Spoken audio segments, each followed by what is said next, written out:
Mr. President, Mr. Secretary General, fellow delegates, ladies and gentlemen,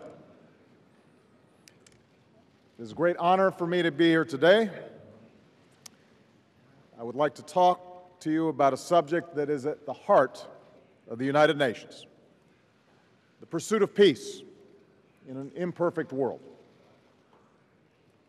War and conflict have been with us since the beginning of civilizations. But in the first part of the 20th century, the advance of modern weaponry led to death on a staggering scale. It was this killing that compelled the founders of this body to build an institution that was focused not just on ending one war, but on averting others.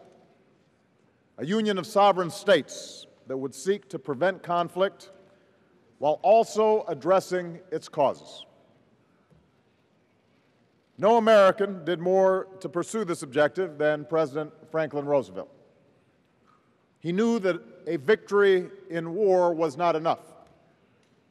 As he said at one of the very first meetings on the founding of the United Nations, we have got to make not merely peace, but a peace that will last.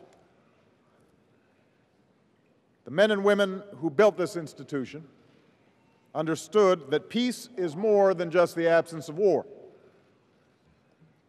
A lasting peace for nations and for individuals depends on a sense of justice and opportunity, of dignity and freedom. It depends on struggle and sacrifice, on compromise, and on a sense of common humanity. One delegate to the San Francisco conference that led to the creation of the United Nations put it well. Many people, she said, have talked as if all that has to be done to get peace was to say loudly and frequently that we love peace and we hated war. Now we have learned that no matter how much we love peace and hate war, we cannot avoid having war brought upon us if there are convulsions in other parts of the world. The fact is, peace is hard. But our people demand it. Over nearly 7 decades, even as the United Nations helped avert a third world war, we still live in a world scarred by conflict and plagued by poverty. Even as we proclaim our love for peace and our hatred of war, there are still convulsions in our world that endanger us all. I took office at a time of 2 wars for the United States. Moreover, the violent extremists who drew us into war in the first place, Osama bin Laden and his al-Qaeda organization, remained at large. Today, we've set a new direction. At the end of this year, America's military operation in Iraq will be over.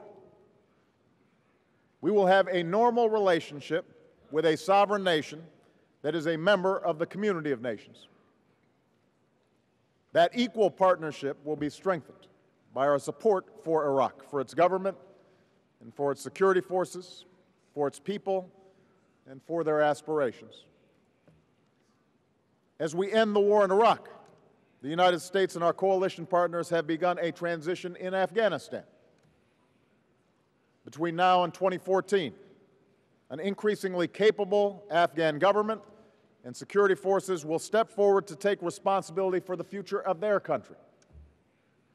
As they do, we are drawing down our own forces while building an enduring partnership with the Afghan people. So let there be no doubt, the tide of war is receding. When I took office, roughly 180,000 Americans were serving in Iraq and Afghanistan. By the end of this year, that number will be cut in half, and it will continue to decline.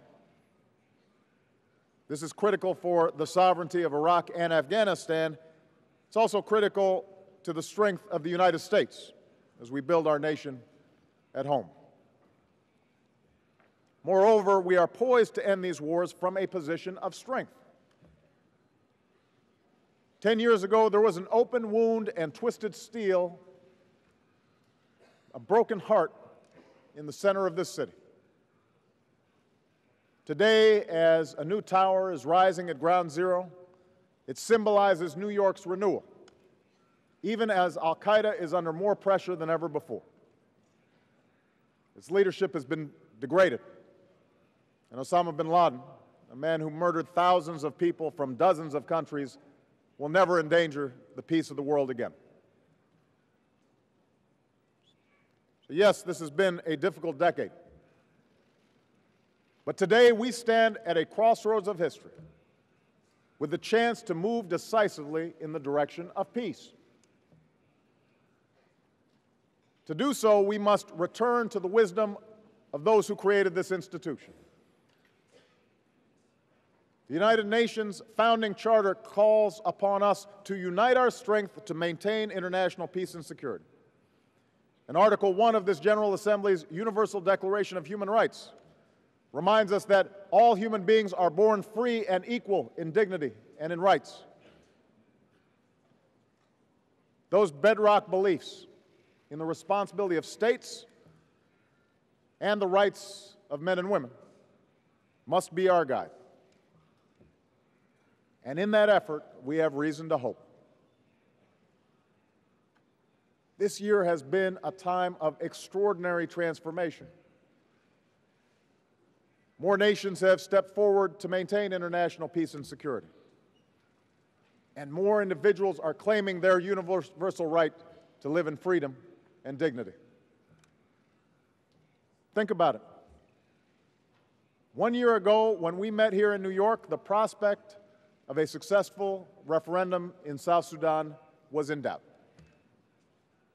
But the international community overcame old divisions to support the agreement that had been negotiated to give South Sudan self-determination. And last summer, as a new flag went up in Juba, former soldiers laid down their arms, men and women wept with joy, and children finally knew the promise of looking to a future that they will shape. 1 year ago, the people of Côte d'Ivoire approached a landmark election. And when the incumbent lost and refused to respect the results, the world refused to look the other way. UN peacekeepers were harassed, but they did not leave their posts. The Security Council, led by the United States and Nigeria and France, came together to support the will of the people. And Côte d'Ivoire is now governed by the man who was elected to lead. 1 year ago, the hopes of the people of Tunisia were suppressed. But they chose the dignity of peaceful protest over the rule of an iron fist. A vendor lit a spark that took his own life. But he ignited a movement. In the face of a crackdown, students spelled out the word freedom. The balance of fear shifted from the ruler to those that he ruled. And now the people of Tunisia are preparing for elections that will move them one step closer to the democracy that they deserve. 1 year ago, Egypt had known one president for nearly 30 years.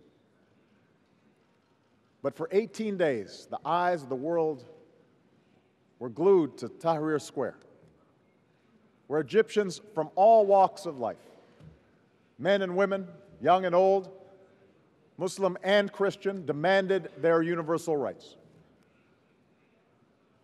We saw in those protesters the moral force of nonviolence that has lit the world from Delhi to Warsaw, from Selma to South Africa, and we knew that change had come to Egypt and to the Arab world.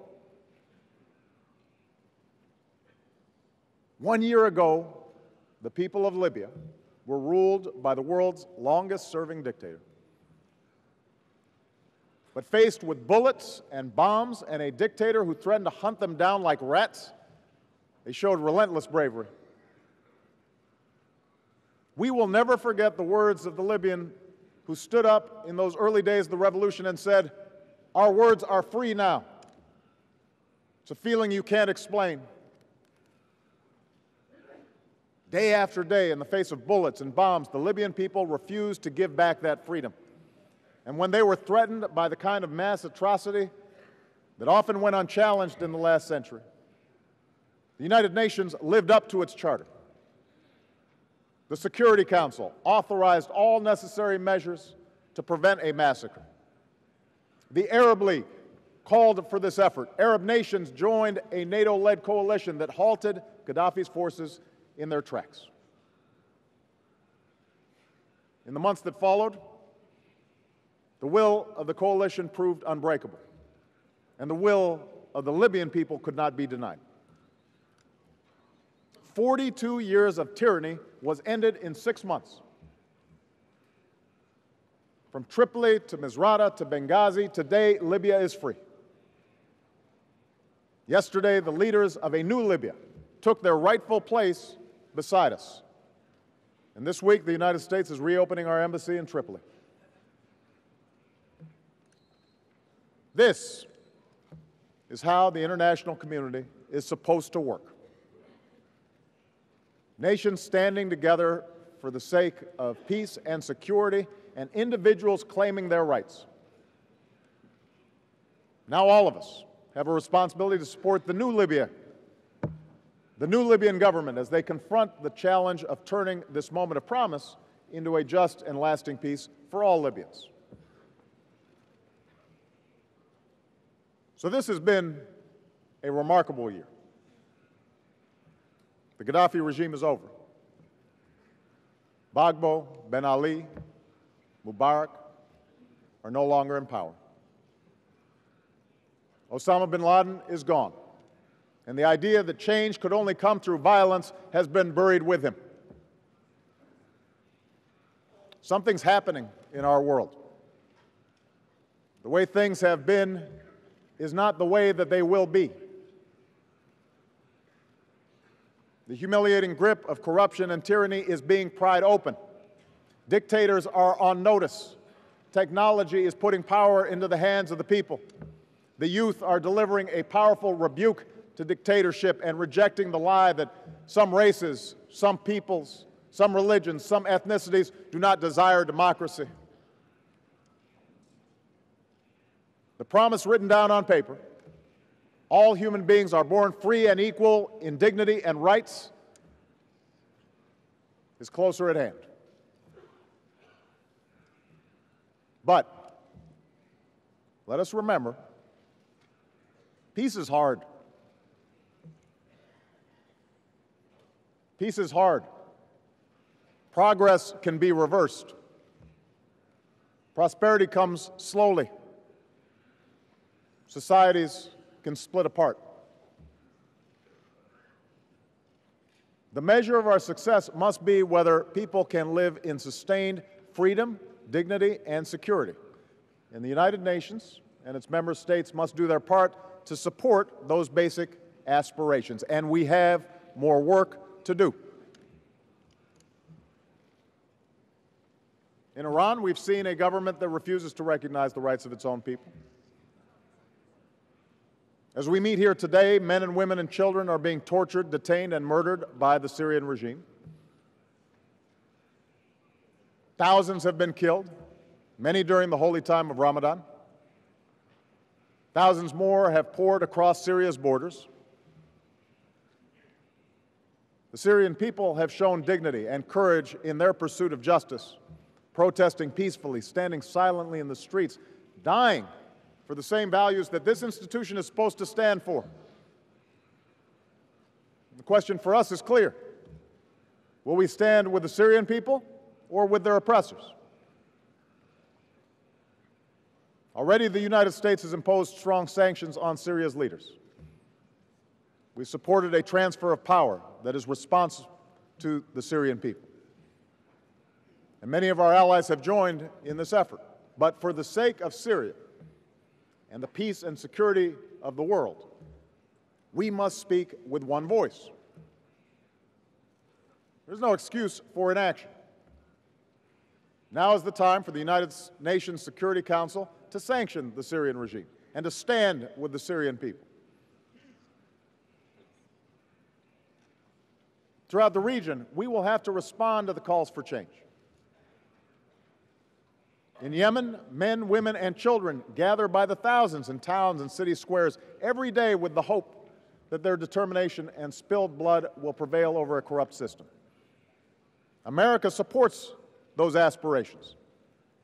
We must work with Yemen's neighbors and our partners around the world to seek a path that allows for a peaceful transition of power from President Saleh and a movement to free and fair elections as soon as possible. In Bahrain, steps have been taken toward reform and accountability. We're pleased with that, but more is required.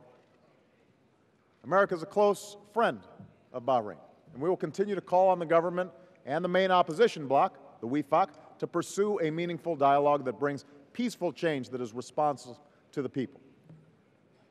We believe the patriotism that binds Bahrainis together must be more powerful than the sectarian forces that would tear them apart. It will be hard, but it is possible. We believe that each nation must chart its own course to fulfill the aspirations of its people. And America does not expect to agree with every party or person who expresses themselves politically. But we will always stand up for the universal rights that were embraced by this assembly. Those rights depend on elections that are free and fair, on governance that is transparent and accountable, respect for the rights of women and minorities, justice that is equal and fair. That is what our people deserve. Those are the elements of peace that can last. Moreover, the United States will continue to support those nations that transition to democracy, with greater trade and investment, so that freedom is followed by opportunity. We will pursue a deeper engagement with governments, but also with civil society, students and entrepreneurs, political parties, and the press. We have banned those who abuse human rights from traveling to our country, and we've sanctioned those who trample on human rights abroad. And we will always serve as a voice for those who've been silenced. Now, I know particularly this week that for many in this hall, there is one issue that stands as a test for these principles and a test for American foreign policy. And that is the conflict between the Israelis and the Palestinians. 1 year ago, I stood at this podium and I called for an independent Palestine. I believed then and I believe now that the Palestinian people deserve a state of their own. But what I also said is that a genuine peace can only be realized between the Israelis and the Palestinians themselves. 1 year later, despite extensive efforts by America and others, the parties have not bridged their differences. Faced with this stalemate, I put forward a new basis for negotiations in May of this year. That basis is clear. It's well known to all of us here. Israelis must know that any agreement provides assurances for their security. Palestinians deserve to know the territorial basis of their state. Now, I know that many are frustrated by the lack of progress. I assure you, so am I. But the question isn't the goal that we seek. The question is, how do we reach that goal? And I am convinced that there is no shortcut to the end of a conflict that has endured for decades. Peace is hard work. Peace will not come through statements and resolutions at the United Nations. If it were that easy, it would have been accomplished by now. Ultimately, it is the Israelis and the Palestinians who must live side by side. Ultimately, it is the Israelis and the Palestinians, not us, who must reach agreement on the issues that divide them, on borders and on security, on refugees and Jerusalem. Ultimately, peace depends upon compromise among people who must live together long after our speeches are over, long after our votes have been tallied. That's the lesson of Northern Ireland, where ancient antagonists bridged their differences. That's the lesson of Sudan, where a negotiated settlement led to an independent state. And that is and will be the path to a Palestinian state. Negotiations between the parties. We seek a future where Palestinians live in a sovereign state of their own, with no limit to what they can achieve.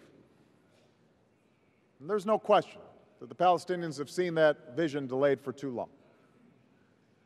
It is precisely because we believe so strongly in the aspirations of the Palestinian people that America has invested so much time and so much effort in the building of a Palestinian state and the negotiations that can deliver a Palestinian state.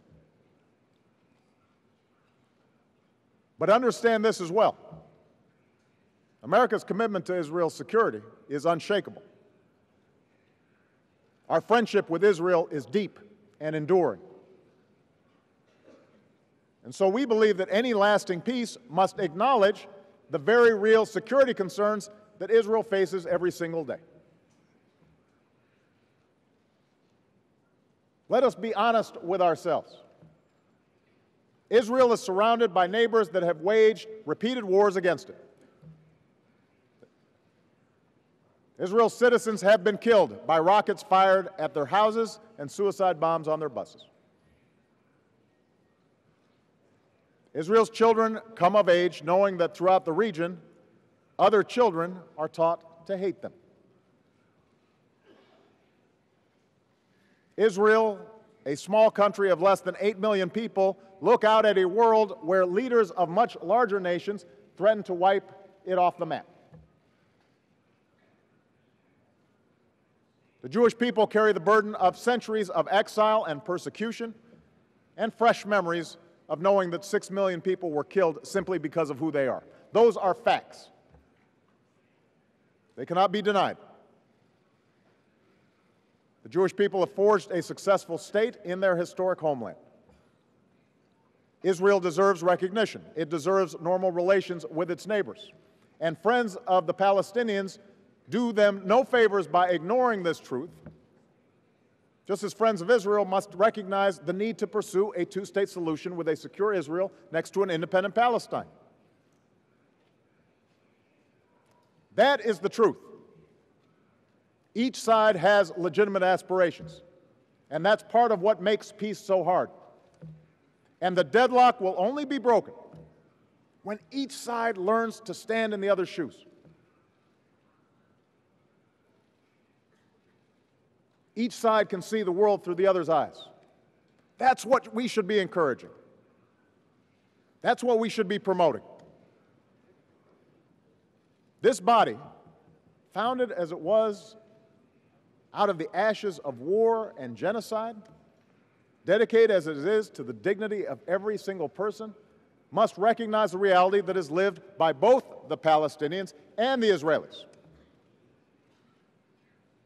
The measure of our actions must always be whether they advance the right of Israeli and Palestinian children to live lives of peace and security and dignity and opportunity.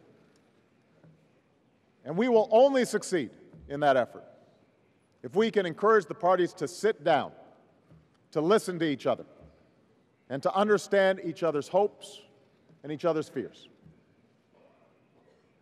That is the project to which America is committed. There are no shortcuts. And that is what the United Nations should be focused on in the weeks and months to come. Now, even as we confront these challenges of conflict and revolution, we must also recognize we must also remind ourselves that peace is not just the absence of war. True peace depends on creating the opportunity that makes life worth living. And to do that, we must confront the common enemies of humanity: nuclear weapons and poverty, ignorance and disease. These forces corrode the possibility of lasting peace, and together we're called upon to confront them. To lift the specter of mass destruction, we must come together to pursue the peace and security of a world without nuclear weapons. Over the last 2 years, we've begun to walk down that path. Since our Nuclear Security Summit in Washington, nearly 50 nations have taken steps to secure nuclear materials from terrorists and smugglers. Next March, a summit in Seoul will advance our efforts to lock down all of them. The New START treaty between the United States and Russia will cut our deployed arsenals to the lowest level in half a century. And our nations are pursuing talks on how to achieve even deeper reductions. America will continue to work for a ban on the testing of nuclear weapons and the production of fissile material needed to make them. And so we have begun to move in the right direction, and the United States is committed to meeting our obligations. But even as we meet our obligations, we've strengthened the treaties and institutions that help stop the spread of these weapons. And to do so, we must continue to hold accountable those nations that flout them. The Iranian government cannot demonstrate that its program is peaceful. It has not met its obligations, and it rejects offers that would provide it with peaceful nuclear power. North Korea has yet to take concrete steps towards abandoning its weapons and continues belligerent action against the South.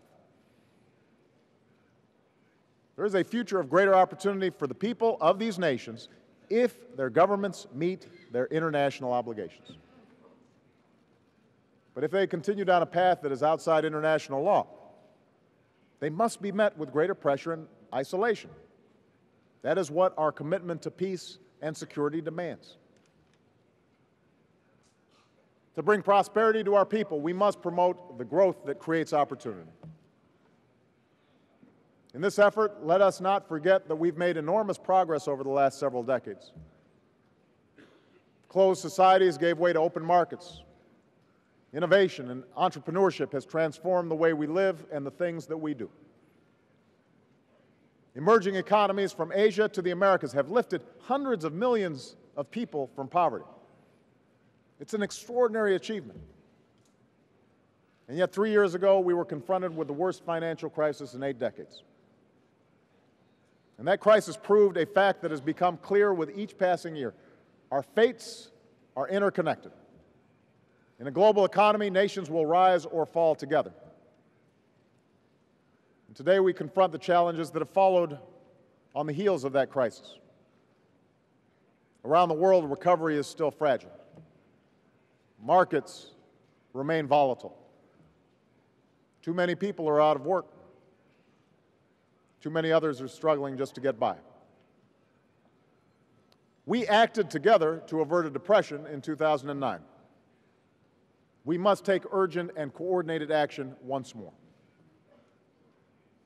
Here in the United States, I've announced a plan to put Americans back to work and jumpstart our economy. At the same time as I'm committed to substantially reducing our deficits over time. We stand with our European allies as they reshape their institutions and address their own fiscal challenges. For other countries, leaders face a different challenge as they shift their economy towards more self-reliance, boosting domestic demand while slowing inflation. So we will work with emerging economies that have rebounded strongly so that rising standards of living create new markets that promote global growth. That's what our commitment to prosperity demands. To combat the poverty that punishes our children, we must act on the belief that freedom from want is a basic human right. The United States has made it a focus of our engagement abroad to help people to feed themselves. And today, as drought and conflict have brought famine to the Horn of Africa, our conscience calls on us to act. Together, we must continue to provide assistance and support organizations that can reach those in need. And together, we must insist on unrestricted humanitarian access so that we can save the lives of thousands of men and women and children. Our common humanity is at stake. Let us show that the life of a child in Somalia is as precious as any other. That is what our commitment to our fellow human beings demand. To stop disease that spreads across borders, we must strengthen our system of public health. We will continue the fight against HIV/AIDS, tuberculosis, and malaria. We will focus on the health of mothers and of children. And we must come together to prevent and detect and fight every kind of biological danger, whether it's a pandemic like H1N1, or a terrorist threat, or a treatable disease. This week, America signed an agreement with the World Health Organization to affirm our commitment to meet this challenge. And today I urge all nations to join us in meeting the HOO's goal of making sure all nations have core capacities to address public health emergencies in place by 2012. That is what our commitment to the health of our people demands. To preserve our planet, we must not put off action that climate change demands. We have to tap the power of science to save those resources that are scarce. And together we must continue our work to build on the progress made in Copenhagen and Cancun so that all the major economies here today follow through on the commitments that were made. Together we must work to transform the energy that powers our economies and support others as they move down that path. That is what our commitment to the next generation demands. And to make sure our societies reach their potential, we must allow our citizens to reach theirs. No country can afford the corruption that plagues the world like a cancer. Together, we must harness the power of open societies and open economies. That's why we've partnered with countries from across the globe to launch a new partnership on open government that helps ensure accountability and helps to empower citizens. No country should deny people their rights to freedom of speech and freedom of religion, but also no country should deny people their rights because of who they love, which is why we must stand up for the rights of gays and lesbians everywhere. And no country can realize its potential if half its population cannot reach theirs. This week, the United States signed a new declaration on women's participation. Next year, we should each announce the steps we are taking to break down the economic and political barriers that stand in the way of women and girls. This is what our commitment to human progress demands. I know there's no straight line to that progress, no single path to success. We come from different cultures and carry with us different histories. But let us never forget that even as we gather here as heads of different governments, we represent citizens who share the same basic aspirations: to live with dignity and freedom, to get an education and pursue opportunity, to love our families and love and worship our God, to live in the kind of peace that makes life worth living. It is the nature of our imperfect world that we are first forced to learn these lessons over and over again. Conflict and repression will endure so long as some people refuse to do unto others as we would have them do unto us. And that is precisely why we have built institutions like this, to bind our fates together, to help us recognize ourselves in each other, because those who came before us believed that peace is preferable to war, and freedom is preferable to suppression, and prosperity is preferable to poverty. That's the message that comes not from capitals, but from citizens, from our people. And when the cornerstone of this very building was put in place, President Truman came here to New York and said, "The United Nations is essentially an expression of the moral nature of man's aspirations." The moral nature of man's aspirations. As we live in a world that is changing at a breathtaking pace, that's a lesson that we must never forget. Peace is hard, but we know that it is possible. So together, let us be resolved to see that it is defined by our hopes and not by our fears. Together, let us make peace, but a peace, most importantly, that will last. Thank you very much. Thank you.